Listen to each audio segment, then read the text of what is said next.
माणगाव येथील खांदाड परिसरातील लोकवस्ती आणि वर्दळ असलेल्या ठिकाणी एका तलावामध्ये मगरींचे वास्तव्य असल्याचे निदर्शनास आल्यानंतर ड्रोन कॅमेराद्वारे सोमवार दिनांक 10 मार्च रोजी रात्री 11 वाजण्याच्या सुमारास रेस्क्यू टीमकडून शोध मोहीम सुरू करण्यात आली। या बाबतीत पाठपुरावा केला असता मागच्या 1.5-2 वर्षांपासून येथे मगरींचे वास्तव असल्याची बाब समोर आली आहे। गेल्या वर्षी खांदाड भागात अनेक मगरीचे पिल्लू तलावात पाहायला मिळाले होते। तसेच आता त्यांची मोठ्या प्रमाणात वाढ होत गेली।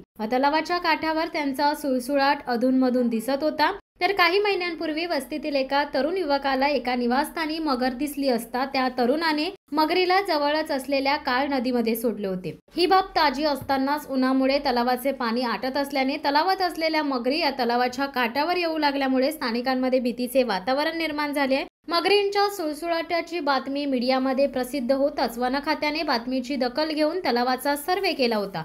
मात्र तलाव मोठा असल्याने असे वर्दळ ठिकाणी असल्याने रेस्क्यू टीमची मदत घेण्याचे ठरले आणि काही तासातच कोल्हाड येथील रेस्क्यू टीम हजर होऊन पाहणी केली असता त्यांनी ते कठीण वाटल्याने अखेर ड्रोन कॅमेराच्या मदतीने पाहणीचा निर्णय घेऊन अखेर सोमवार दिनांक 10 मार्च रोजी रात्री 11:30 वाजण्याच्या सुमारास रेस्क्यू टीम सुमारे 1 तास ड्रोन कॅमेराच्या सहाय्याने किती मगरी व त्यांची किती पिल्ले आहेत तसेच तलावाच्या कोणत्या दिशेने आहेत हे सर्व जाणून घेण्यासाठी ड्रोनची मदत घेण्यात आली। मात्र संपूर्ण तलावात पाणी भरपूर असल्याने व त्यावर शेवाळ असल्याने व चिखलाचा रंग आणि मगरींचा शरीराचा रंगात साम्य असल्याने ड्रोन कॅमेराच्या पंख्यांच्या आवाजामुळे ड्रोन कॅमेराला सुपर फ्लॅश प्रकाश जोडून तलावात प्रकाश सोडल्याने सर्व मगरी मिळेल त्या झुडपात दलदलीत लपून राहिल्याने ऑपरेट स्क्रीन रेंजमध्ये मगरींचे चित्र मुळीच दिसत नव्हते। अखेर ती मोहीम थांबवून दुसरा उपाय शोधून मगर या तलावातून बाहेर काढण्याचा निर्णय घेण्यात आलाय। दरम्यान वनक्षेत्र अधिकारी शिंदे यांच्या मार्गदर्शनाखाली वनपाल DS सुभेदार यांनी रेस्क्यू टीम बरोबर चर्चा विनिमय करून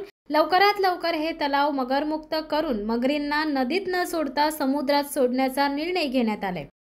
शिवसत्ता टाइम्ससाठी नरेश पाटील, माणगाव।